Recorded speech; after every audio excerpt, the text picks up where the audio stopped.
Nós vamos ler agora o capítulo 25, Buscai e achareis. E convido a todos vocês para o item 3 do Evangelho, que diz assim: se Deus tivesse eximido o homem do trabalho físico, seus membros ficariam atrofiados. Se o tivesse eximido do trabalho da inteligência, seu espírito ficaria na infância, no estado de instinto animal. Eis porque Deus fez do trabalho uma necessidade para o homem, e lhe disse: procura e acharás, trabalha e produzirás. Dessa forma, serás o filho das tuas obras, delas terás o mérito e serás recompensado segundo o que tiveres feito. Graças a Deus pela leitura desse Evangelho, por essa oportunidade tão nobre de reflexão. Boa noite, Yasmin. Que bom, querida, que você está chegando. Eu agora convido a todos para o nosso momento de prece, onde vamos agradecer a Deus, agradecer o nosso Mestre Jesus e agradecer também a esses bondosos espíritos, esses amigos queridos que estão nos dando a possibilidade de estarmos juntos mais uma vez.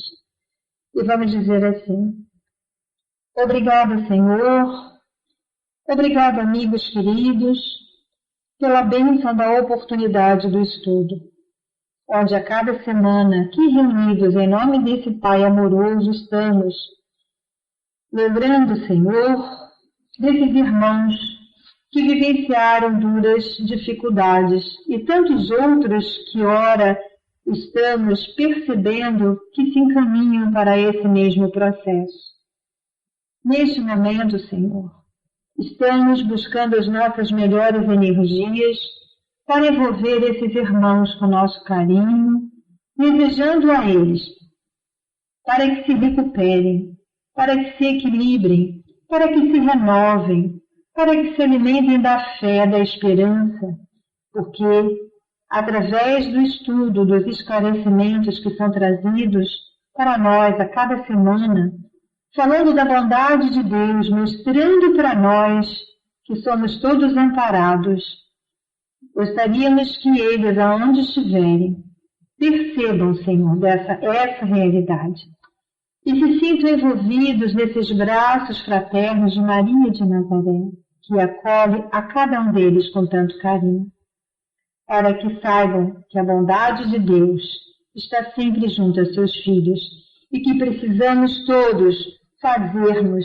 a nossa parte, porque o mérito será recompensado segundo o que fizermos. Então, que possamos fazer neste momento essa opção de querer o bem, de melhorar. E aqui pedimos a Ti, Pai, que auxilie os nossos irmãos. Agradecemos por esta oportunidade, pedimos a nossa bondosa, querida Dona Ivone, que de igual forma receba o nosso agradecimento, e pedimos a Deus que a abençoe, juntamente a esses espíritos generosos que estão nos dando a bênção da possibilidade de estarmos aqui juntos, longe fisicamente, mas tão próximos, estudando, refletindo e lembrando a bondade de Deus. E assim sendo, que seja em nome desse Pai amoroso, que possamos agradecer por tudo e pedir a permissão para darmos por iniciado este momento abençoado de estudo, onde o nosso bondoso irmão Mário vai desenvolver. Que Deus o abençoe, que Deus nos abençoe, que Deus proteja todos os corações. Graças a Deus, que assim seja, Senhor. Graças a Deus. Uma noite com muita paz para todos vocês, ND Dias, Márcia, vocês que estão chegando, e vamos tentar aproveitar ao máximo o estudo da noite de hoje. Um beijo. Acanda, querida, estou passando para você. Muita paz. Boa noite. Só não cumprimentei ND Dias. Vamos lá então, a Mana já colocou. Beijinho. A Mana já colocou, nós vamos iniciar hoje o capítulo 5, o reconhecimento.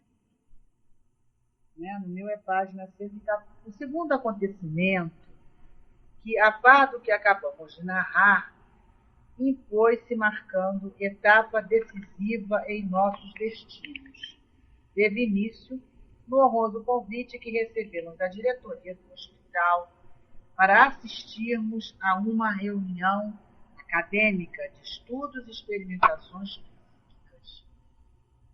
Como sabemos, Jerônimo negara-se a anuir ao convite e, por isso, na tarde daquele mesmo dia em que visitara a família, enquanto nos dirigimos à sede do departamento a fim de a ela assistir, ele, presa de desolação profunda, de supremo desconforto, solicitava a presença de um sacerdote, pois confessava-se católico romano e seus sentimentos impeliam-no à necessidade de assim se aconselhar e reconfortar, a fim de revigorar a fé, o poder divino e serenar o coração, que, como nunca, sentia despedaçar. Aqueceu o magnânimo orientador do departamento hospitalar, compreendendo que no espírito do ex-metador português soava o momento de delbar para o progresso, e que, dados os princípios religiosos que esposara, aos quais se apegava intransigentemente a seu próprio benefício, seria prudente que a palavra que mais respeito e confiança lhe inspirasse fosse a mesma que o preparasse para a adaptação à vida espiritual e suas transformações. Na Legião dos Servos de Maria, e até mesmo nos serviços da colônia que nos abrigaram, existiam espíritos eminentes que, em existências pregressas, haviam envergado a alva sacerdotal, honrando-a de ações enobrecedoras, inspiradas nas fontes fúlgidas dos sacrossantos exemplos do divino figureiro.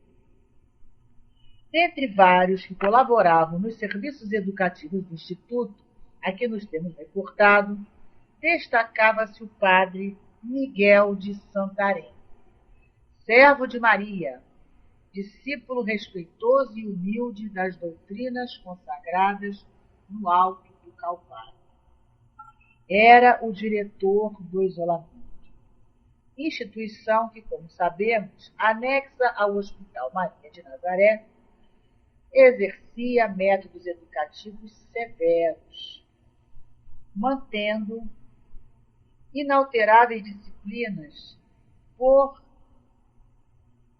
hospedar em seus domínios apenas individualidades recalcitrantes, prejudicadas por excessivos prejuízos terrenos ou endurecidos nos preconceitos insidiosos e nas mágoas muito ardentes do coração.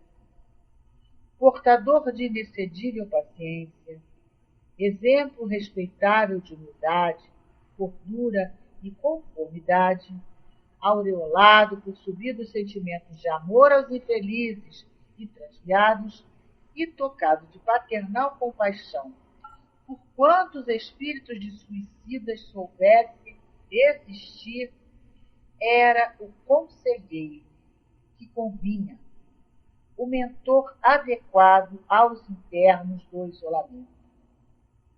Além de sacerdote, era também filósofo profundo, psicólogo e cientista. Havia muito, em existência pregressa, cursara doutrinas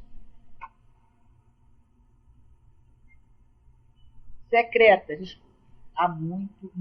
Havia muito, em existência pregressa, cursara doutrinas secretas na Índia, enquanto depois tivesse outras migrações terrestres, provando sempre as melhores disposições para o desempenho do apostolado cristão. Entre essas, a última fora passada em Portugal, onde recebera o nome acima citado, continuando a usá-lo no além-túmulo, bem assim a qualidade de religioso sincero. Irmão Teófilo entregou o penitente Jerônimo a esse obreiro devotado, certo da sua capacidade para resolver problemas de tão espinhosa natureza. E foi assim que, naquela mesma tarde, quando as linhas do crepúsculo acentuavam de névoas espardacentas os jardins nevados dos burgos hospitalares, Jerônimo de Araújo Silveira se transferiu para o isolamento, passando aos cuidados protetores de um sacerdote, tal como desejara. Desse dia em diante, perdemos de vista o pobre comparsa de delito. Um ano mais tarde, no entanto, tivemos a satisfação de reencontrá-lo. Em capítulos posteriores, voltaremos a tratar desse muito estremecido companheiro de prédios reabilitadores. Passando para você, Mário. Boa noite a todos, som tá ok?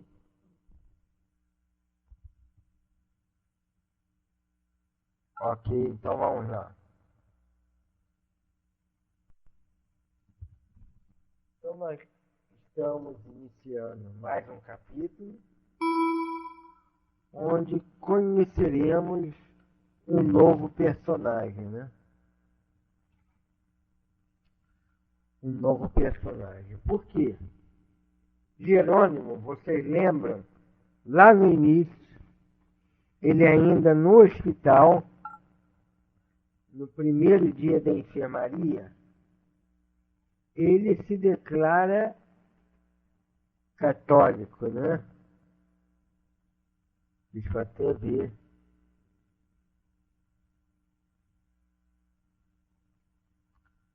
Eu acho que...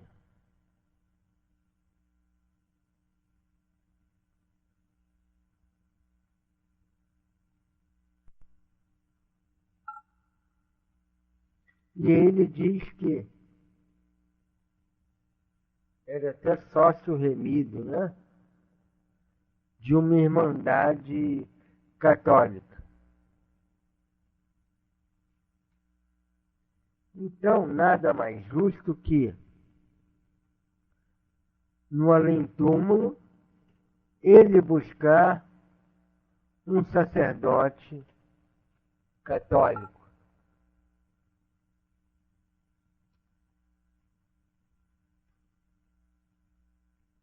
Por quê? Porque se sente mais à vontade, né? Você cria um clima de confiança, né? Lembra quando André Luiz fala lá no mecanismo da mediunidade sobre a hipnose?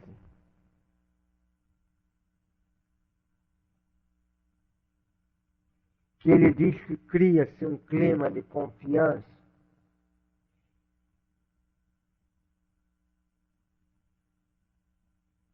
E forma como se um arco reflexo entre ambos. Lembram disso?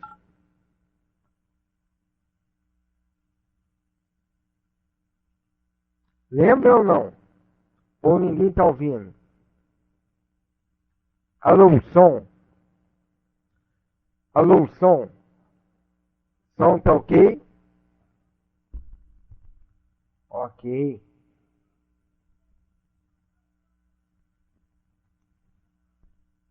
Não lembra. Vida, lembra quando ele fala isso? Mesma coisa no clima de crença. Você cria um arco reflexo com aqueles que você confia. Com aqueles que você confia, que você alimentou. É igual oração. É igual oração. O que faz a oração? Você não tem mais ou menos.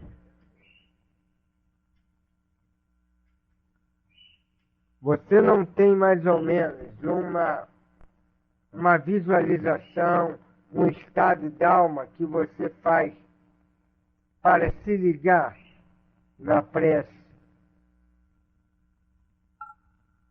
com espíritos mais elevados, com a vibração mais elevada? Ou pensa na imagem, ou pensa lá na foto do Dr. Bezerra, ou pensa no céu, ou pensa no jardim, ou pensa na foto lá de Jesus, no desenho. Cria um automatismo, né? Um elemento facilitador. Estão entendendo? Está difícil.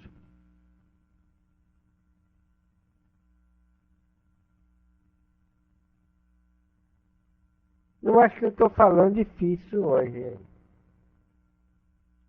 Ninguém responde. Estão me ouvindo? Ah, bom. Então você cria esses elementos facilitador. Você imagina a figura de Jesus. Aquilo como te facilita a entrar. Isso, faz tipo uma conexão, como a irmã Laura falou. Você imagina lá a foto de Eurípides Bassanufo, aquilo te facilita. Você imagina uma coisa boa, aquilo te facilita a entrar naquele clima inicial que antes você forçava para fazer, você teve que aprender a fazer. Não é assim mesmo? Com vocês e comigo? Também ocorre isso com a gente.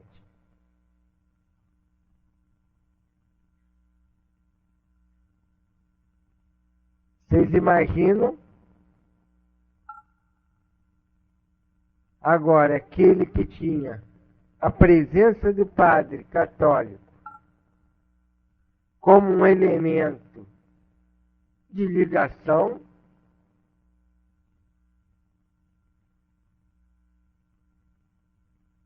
com uma aura de respeito,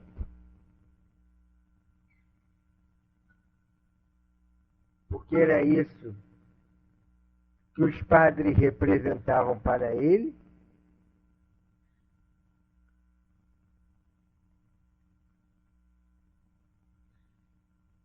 Podia até não vivenciar isso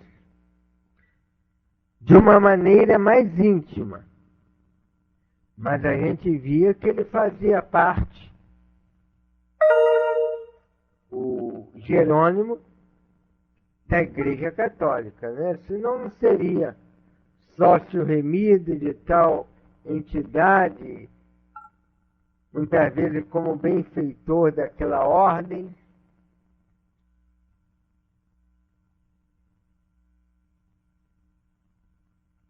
É que eu não vou achar aqui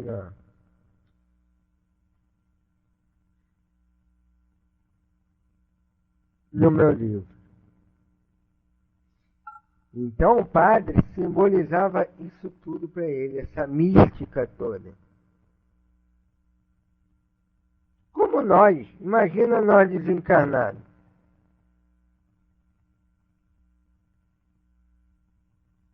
Não, a própria Irmandade que ele fazia parte, a própria Igreja Católica, Cândida, tinha toda uma mística para ele, mesmo que aquilo não entrasse no íntimo dele. Era um objeto de respeito.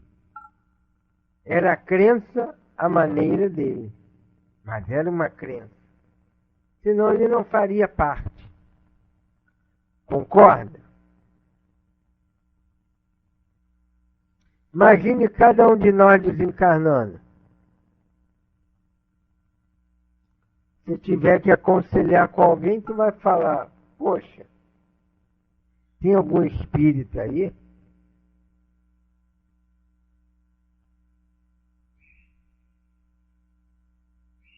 Tem alguém que foi espírita lá na Terra e que continuou aqui atuando, não é verdade? Por quê? Já faz logo a ligação. É o clima de confiança. É fácil entrar no clima de confiança. Mesmo que ele só conhecesse lá o padre, vamos inventar aqui, Sebastião Araújo. O clima que ele criou dentro dele de respeito sobre os padres, sobre o padre Sebastião Araújo, é transportado para qualquer padre. Entenderam por que ele pede um padre? Nós pediríamos um espírito. E a gente aqui do Rio, que frequenta o CELD, feria até um espírita do CELD. Pô, não dá um jeitinho para eu falar com o tio Alt, não? Pô, fala lá com o seu tio, eu não sei onde ele está não, mas fala lá, eu conheci ele quando eu estava encarnado.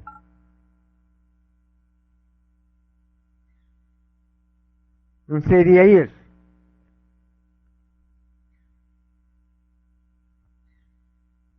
Você cria essa aura de respeito. Então é por isso que ele pede lá o padre. Ficou claro isso, gente? Não compliquei, não?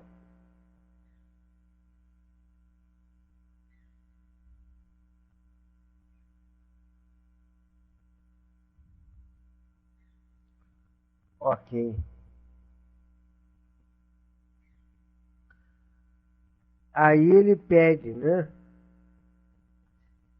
Porque ali na Legião dos Servos de Maria também tinha padre. Primeiro, que a preponderância da religião qual era? Não ficou claro, Jana?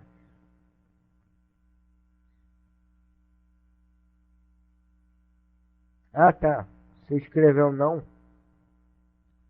Preponderância da religião qual era? Portugal católico. Plano espiritual que socorreria eles, os portugueses e até brasileiros, tinha que ter padre ali, tinha que ter católico. Então ele diz que ali, a Legião dos Servos de Maria, o próprio nome de Maria, né?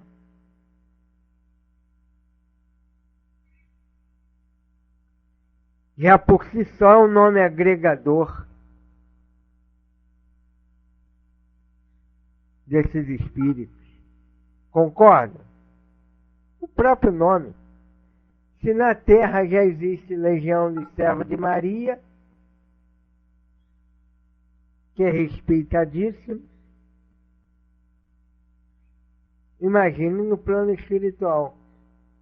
Então existia espíritos eminentes que em existência pregressa havia envergado a aura sacerdotal, honrando-a de ações enobrecedoras, inspiradas nas fontes fusdas dos sacrossantos exemplos do divino pegureiro. E entre esses, destacava-se o padre Miguel de Santarém, nosso novo personagem. Diretor da onde? De isolamento. Quem está no isolamento?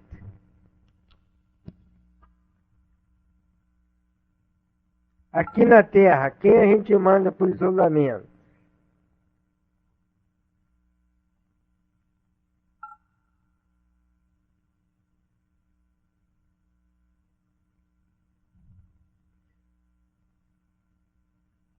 Doente mental, doente contagioso, né? É o depoimento que vocês deram. Presos.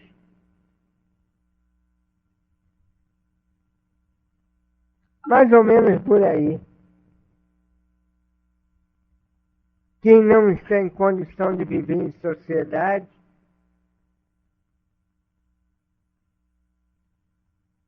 mas muito mais que isso.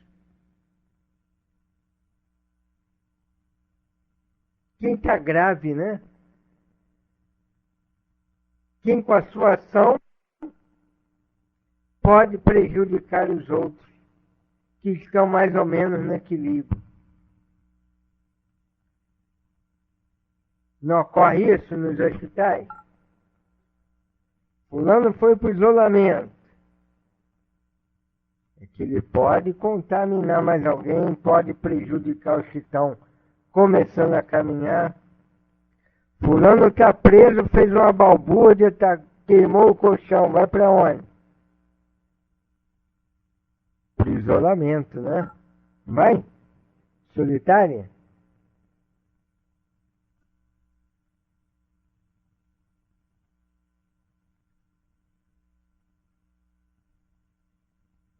Sim ou não? Teoricamente sim, né? É apenas uma comparação bem distante, né? Então, isolamento são para aqueles, como vocês falaram aí, não dava para viver com os outros. A ação deles mental, a ação íntima deles é tão perniciosa que é capaz de prejudicar os outros que estão começando a caminhar. Então vão ficar isolados. Só que é um isolamento diferente do da Terra.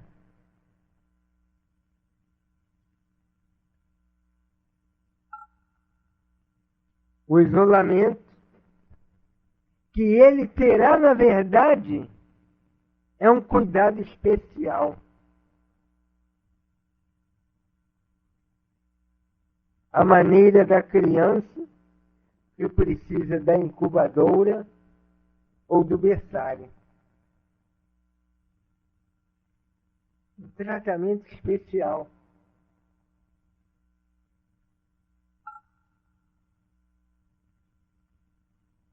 Então, à primeira vista, parece apenas um castigo pela rebeldia dele, né? Vai para o isolamento, Jerônimo. Mas, na verdade, você está tão perturbado, ele está tão perturbado, que prejudicaria os outros e não teria progresso.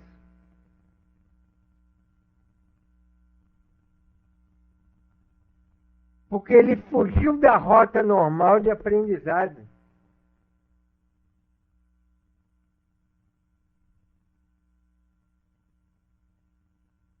Chega alguém na sua casa,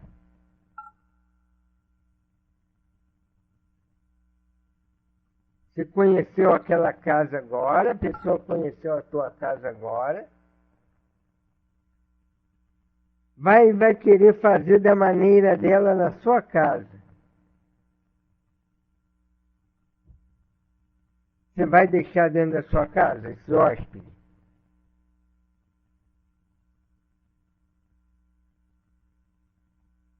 Ó, vou arrumar um quartinho ali para tu.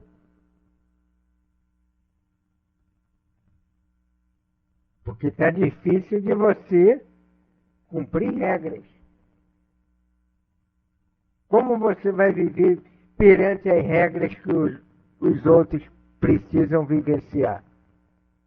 Se você mal chegou na minha casa, já não está cumprindo nenhuma regra. Não foi isso? Eles não eram recém-recebidos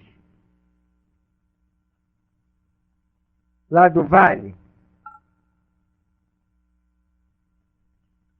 Estavam na enfermaria ainda. E o Jerônimo já botando, entre aspas, as garras de fora, como nós dizemos no popular. Então ele fugiu da rota normal de aprendizado. Quando a gente foge da rota normal de aprendizado, a gente precisa de uma ação enérgica sobre nós para que a gente reveja os próprios conceitos.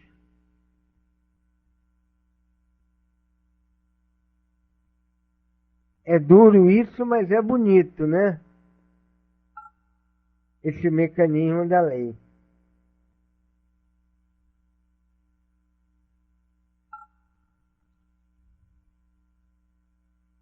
No momento que você foge do padrão normal de aprendizado, somente uma energia firme sobre você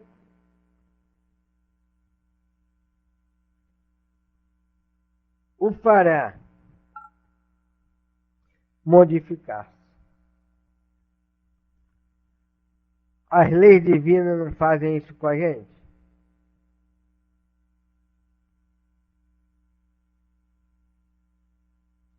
Lembra lá do filho pródigo? O que ele vivenciou?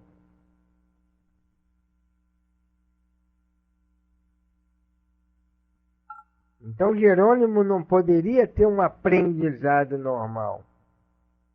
Iria para a turma especial.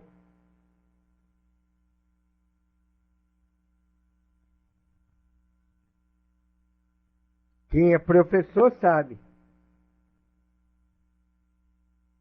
que muitas das vezes alunos, com todo o clima de inclusão que existe,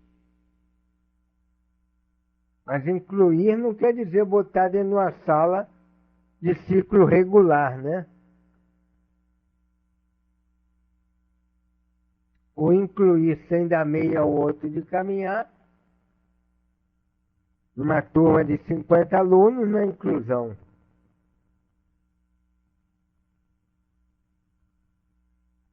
Mas isso é uma outra história.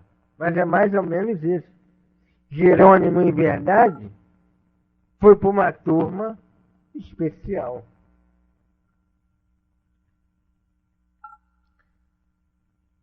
Então nós vemos que o padre Miguel de Santarém exercia métodos educativos severos.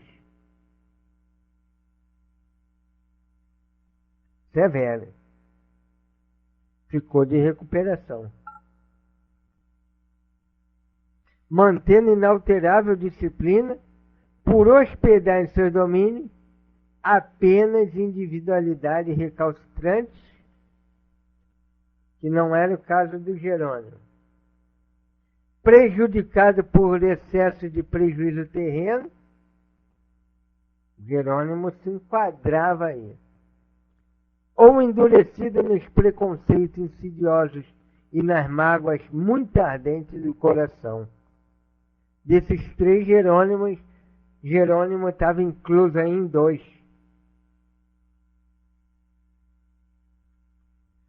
Precisava de uma energia sobre ele. Uma ação enérgica, né? Melhor dizendo.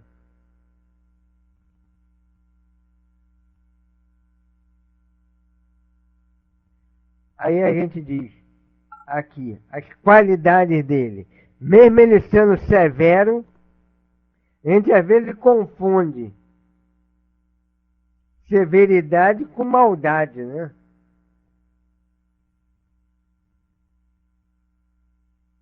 Mas no outro pode ser severo e rígido e bom.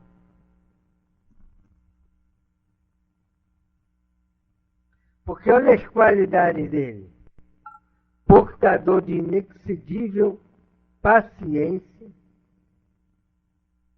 seja, muita paciência. Paciência a toda prova. Exemplo respeitável de humildade,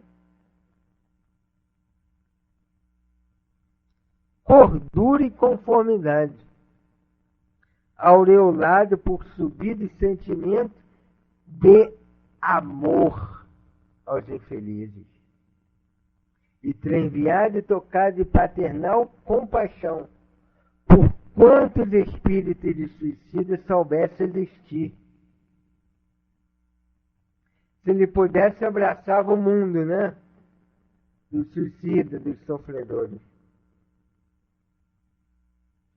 Alma generosa, né?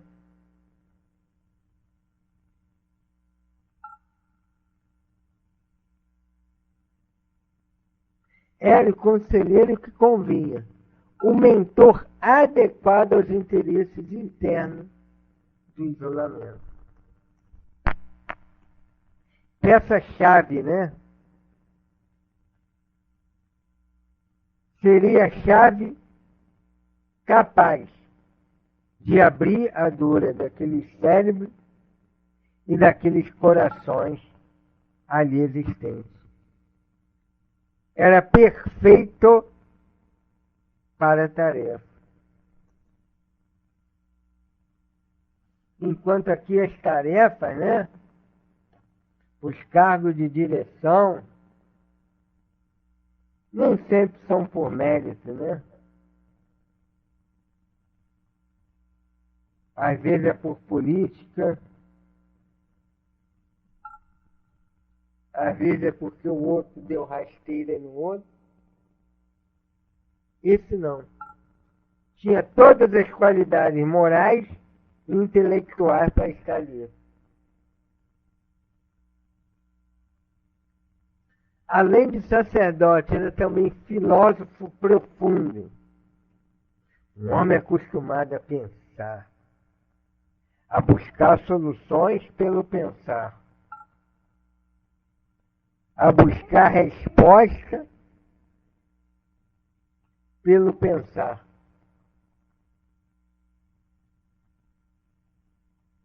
Amigo da sabedoria.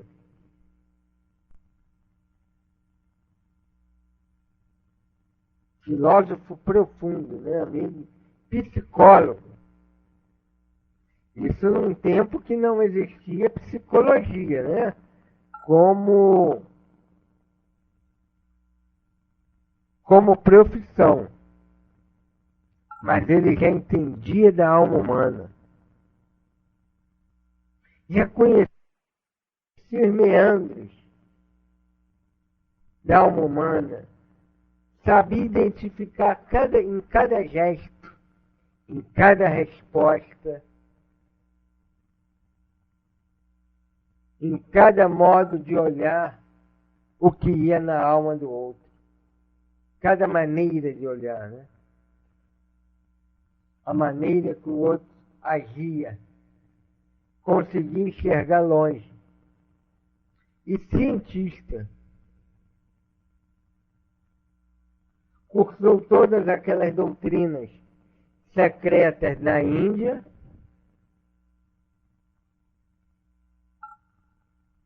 que deve ter lhe dado muito respaldo, né? Um iniciado das doutrinas indianas, era posto a toda prova naquele tempo. E a última foi como sacerdote católico, o padre Miguel de Santarém. E para Jerônimo, a palavra padre tinha aquele peso que a palavra deveria ter, né? Padre quer dizer pai, né? Mi madre, minha mãe. Mi padre, meu pai.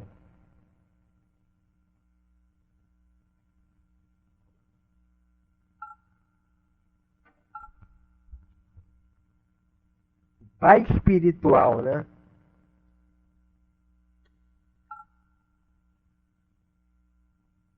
Então, o irmão Teócrito entrega Jerônimo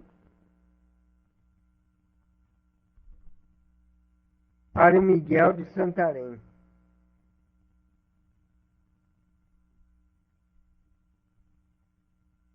Porque era o único obreiro que tinha capacidade para resolver problemas de tão espinhosa natureza. É aquilo que Tio Alt dizia, que a gente às vezes repete, né? Essa questão aí só guia para resolver. Só guia para responder. Só quem tem sabedoria, né? A gente às vezes tem só o conhecimento. A sabedoria vai além, né, do conhecimento.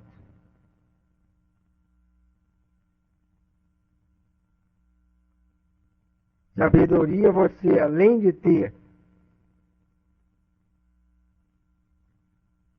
a noção daquilo tudo,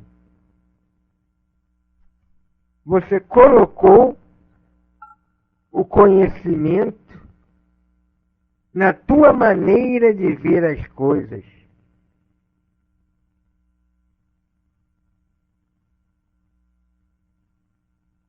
Essa é a sabedoria. Daí Jesus ter dito: bem-aventurados puros do coração, porque verão a Deus.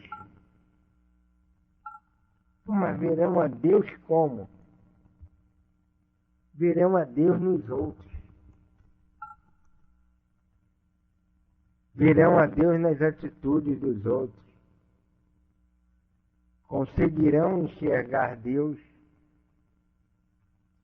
Conseguirão enxergar filhos de Deus. Então a sabedoria está aí. Você ter feito dos seus atos algo muito mais profundo, que transformou a tua maneira de ser, de ver e de agir.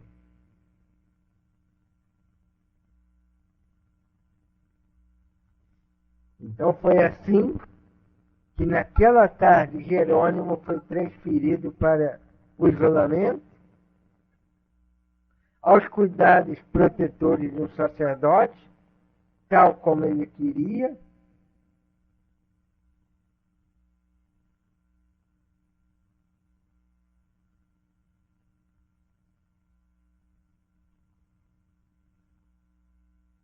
E aí eles ficaram 1 ano sem ver Jerônimo.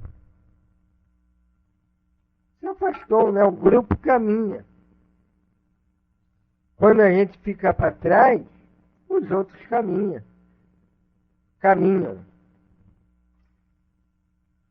Nós é que teremos que apressar o nosso passo. Os outros podem até voltar, nos dar uma força, mas de verdade, no fundo nós sabemos que nós é que temos que caminhar. Então fica assim as nossas meditações. Eu quase não vi vocês falando nada aí. Espero que tenha sido pelo estudo ser proveitoso do que outra coisa.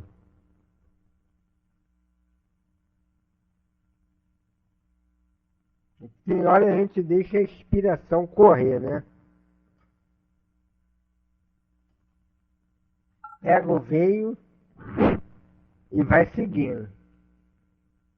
Obrigado a vocês aí, gente. Sem vocês, me dando força aí, a gente não conseguiria. Nem teria ânimo para estar estudando uma hora dessa depois de um dia muito cansativo de trabalho.